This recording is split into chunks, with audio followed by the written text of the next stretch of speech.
Hello, hello. Welcome to episode 3. In this section, we will have a sneak peek into how people spend their quarantine.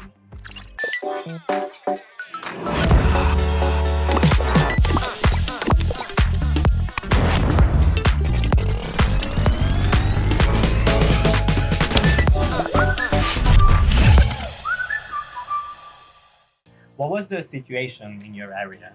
I think we knew already that something wrong is going to happen because Madrid was super infected. I think they were kind of late. We could go to theater, we could go to cinema, we could go to concert, and it was already a mess, a disaster. I was having interviews with people from all over the world, and they were already telling me that they're in quarantine in Hong Kong, for example. So I knew that this was happening, but then eventually it arrived to us and everyone was like, wow, okay, so this is really here. The disaster was in Madrid, Barcelona, Valencia. So the restrictions in the beginning, basically there were none. Like considering, for example, the mask, nobody would be wearing any mask during the quarantine, in the stores. And then there were some regulations, like in some stores you had to have a mask. In some stores, you didn't have to have a mask. You have to wear face masks when you take public transport. You still have to remain 2 meters apart from people, but you can meet up with six people in the public place. It was almost 3 months, and I think it was the hardest quarantine of any country in the world because we couldn't go out for anything. We only could to go to a supermarket or pharmacy or doctor with an appointment. More police outside. Also, the army was outside. That's one thing I've been so shocked about during this whole thing is how much people have abided by the rules and things. They've just done it. There's not been any. I think a few times police have had to move people on, but on the whole, it's just been done by trusting people will do it right, and they have done. So I've been quite impressed by that. So Florida was one of the first big states that actually lifted a lot of quarantine restrictions, probably because no one's following them. Well, I think in general in Austria, when there is something said by the government, then people follow it. It's not like you definitely want to break these rules, In my circle, I did not meet people who were just, not taking it seriously. Everyone followed the rules, and when you go to the shops, I think nowadays it's the same everywhere, but when it started in March, it was a bit of a shock for everyone, of course. The only thing that was kept closed for a long time, it was the beaches. So I think that they opened in Miami Beach for a weekend and nobody put on a mask or followed the 6 feet social distancing rule, so they closed down the park again. Now pretty much time is back to normal. Clubs, they're not open yet. Neither bars, but all the restaurant bars, they're open. At first, I was really scared. It was really scary because we didn't know what it was. And the only thing that we had outside of China was what happened to Italy. A bunch of people were dying. The entire nation was shut down. That just made me and my team very focused on staying on top of the literature, coming up with different treatment mechanisms. At first, we did the hydroxychloroquine. Then we moved on to azithromycin, which is an antibiotic.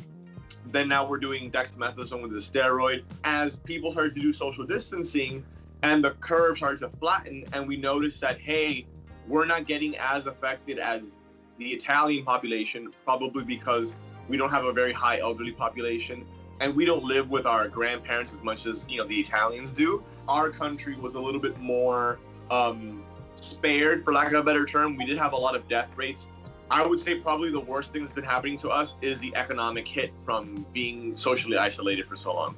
Yes, we're still in quarantine, but we must be doing some things outside. Yeah, they required masks to go into to the non-essential businesses.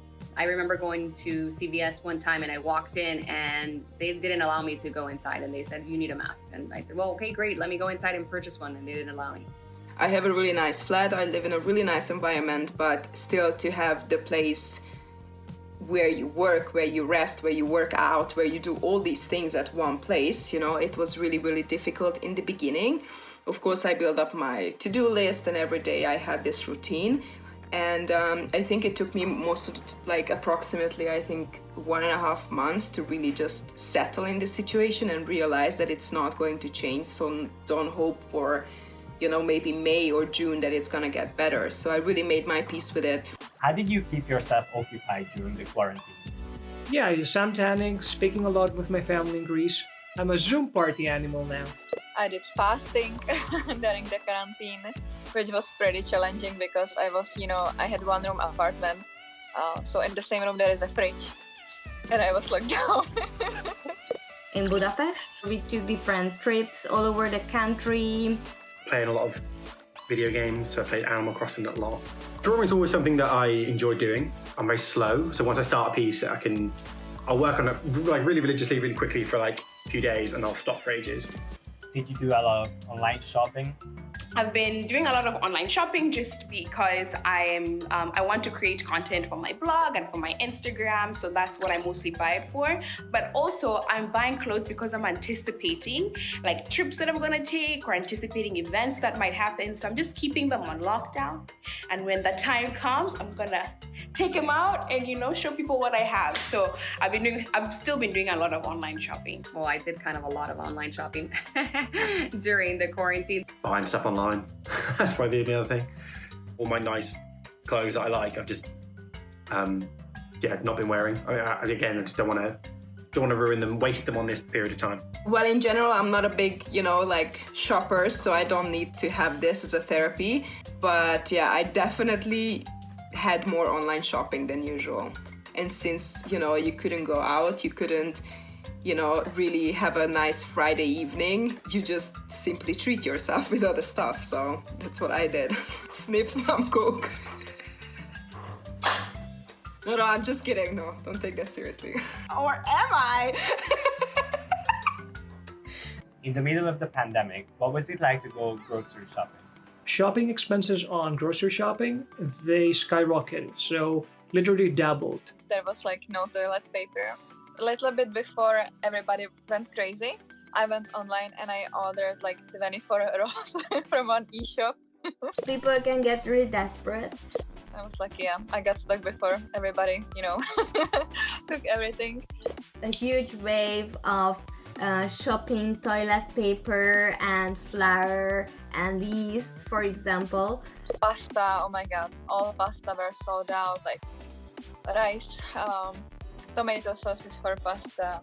What is interesting, people were telling me in Florida that this is what always happened before the hurricane season. Tell me about your grooming routine. My skincare routine is on lockdown. I have the 3-step. I wake up in the morning, I do my hair, I do my makeup. Even if I'm just having one class that day, or even if I'm just going to run one errand, I have to make sure that I look good, the way I dressed, because it keeps up with the routine. And it also keeps me feeling good. I love looking good. I love looking cute. I love dressing up. So I did go to somebody's house to get a pedicure throughout the quarantine that was taking clients at home, breaking the mandate. But it was necessary because I would paint my toes completely if I had to do that myself, if I had to paint my fingernails on my toes. I won't really do my hair unless I'm going to see a friend. I can feel the hair on the back of my ear, which is I've never felt in my whole life. Because I think it's the thing with hair, everyone says oh, it looks fine, but you can see it and it's horrendous.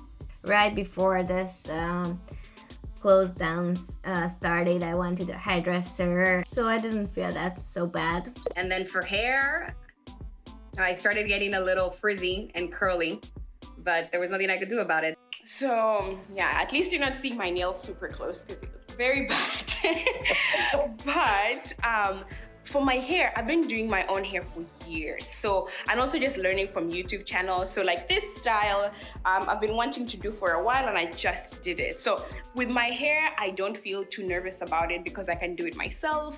I can switch it up. I began to get a little depressed because I wasn't doing any of those things. And when I would look at myself in the mirror, I just saw this bland, just disheveled person. In the middle of the quarantine, you stay with a t-shirt, with a long t-shirt, with the hair like this, Walking Dead. Regarding my cosmetics, I do everything myself, so it was really easy peasy for me. I would get dressed up with hair and makeup to hang out with my boyfriend, and we'd have wine and have dinner and obviously not go anywhere, but we were both really dressed up as if we were going to go to dinner somewhere or to a theater, something like that. How did your daily routine change? work-life balance definitely got better. I had like really slow mornings with proper and healthy breakfast. So slow mornings. So now it was basically you get up, you still do your makeup and everything, but you sit down at a table. So there is no transition into this work mood. When I look back at my day, everything's merged into one, so it doesn't feel like I have as much time as I would normally. What did you do to stay in shape? It wasn't until I started working out outside on my balcony with a bikini, getting a tan, that I felt that the workout was fun. But working out at home, it wasn't enough. I realized throughout the quarantine that I need people around me when I work out. I, of course, did work out at home, but it was not the same, and also the motivation was not the same, like going to the gym. So for me, it was really good to go for my walks. I live in a really green area, so it was working well.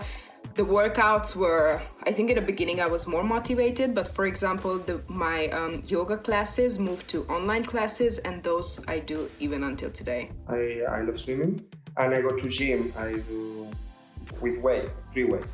Some cardio, but I couldn't run. I couldn't go out to run. I started to work out more often. So instead of the 3 days a week that I have time for, I was doing 5 times a week. And I was rollerblading a lot, which is something that I did as a girl when I was a child in my hometown. I really try to go to the lake here for a run, but sometimes I get lazy. I got a multifunctional machine, Chuck Norris style. Slowly, like Netflix, ice cream, everything like took me under. So yeah, it was not that I'm blaming COVID or the quarantine for actually not properly exercising. It was kind of my laziness to be a bit forward. But I did do some online Instagram live workouts with trainers that did full workouts on their balcony, under the sun, for a full hour. So I did do a few of those. I've been taking time to be mindful and exercise and meditate, and that might be a little harder just given that, you know, at home you just want to relax and do nothing, but trying to keep myself active. It made me realize too that basically I don't feel like now going to the gym, and I think lots of people realize too that they started to work out outside more, and I didn't even miss it, honestly. Yes, my husband likes to do boxing. And he make for me and my daughter the pre-boxing training. I dance, which has not really been able to happen during lockdown, and I go to the gym normally, which again hasn't been able to happen during lockdown. But apart from that, there's nothing I do regularly. Like I like to go for a swim. But again, can't do that because I don't live near any natural water sources. So, did you brush up on your cooking skills? I've been doing a lot of cooking, which is something I like, and a lot of making cocktails, which is also something I really enjoy. I learned to do some pretty good, healthy veggie dishes, which I'm really proud of. I learned to cook because before I didn't cook anything, so this is how I spend my time. Yeah, I mean, I love cooking for friends, which is a part that COVID actually removed this kind of experience of inviting friends home, cook, watch movies, have a glass of wine. So I don't eat frozen pizza. So what quarantine brought me, I made first frozen pizza in my life, I think. But it was cauliflower crust, so it's not that bad, but... I've been a bartender during my first months in New York, and 100% this quarantine revived all my secret alcohol recipes that I know, because the shaker and the mixer became like my best friend. I'm not sure if you're allowed to mention brand names, but HelloFresh I'm now part of. Not sponsored by this video. We have an Instagram influencer here in Hungary who has free recipes, gluten-free, egg-free, lactose-free. So I really tried that one to follow. And I did like every single day. I did smoothie, which I really love. I was doing smoothie every day for breakfast. Yeah, so I was definitely taking care of myself. I wasn't like, you know, lying down, eating chips, watching TV, waiting for the pandemic to be over. No. Did you pick up any new skill or hobby? I've been trying to perfect my French. Oui. Tu parles français? Ah, très bien. Dis-moi plus. Okay, let's move on then. I definitely found out like more things that I'm interested in now. It's like about how the universe works, even things about nature, things about our planet. So I started to watch these documentaries. I read 2 books while we were in quarantine. Did you notice any positive things about the quarantine? I really discovered new places close to my home. Also, it made me to appreciate so much. Like now I feel like every day my heart is full of gratitude, just for being alive and being able to have freedom and to be able to go to the store to buy food. You don't have time to stop yourself, see from outside your life, and see what you want to change or how could be better your life. I feel there is always something good in a bad situation, and I think it's days that we all stopped. We had time to think, slow down, and to feel grateful for what we have in our life.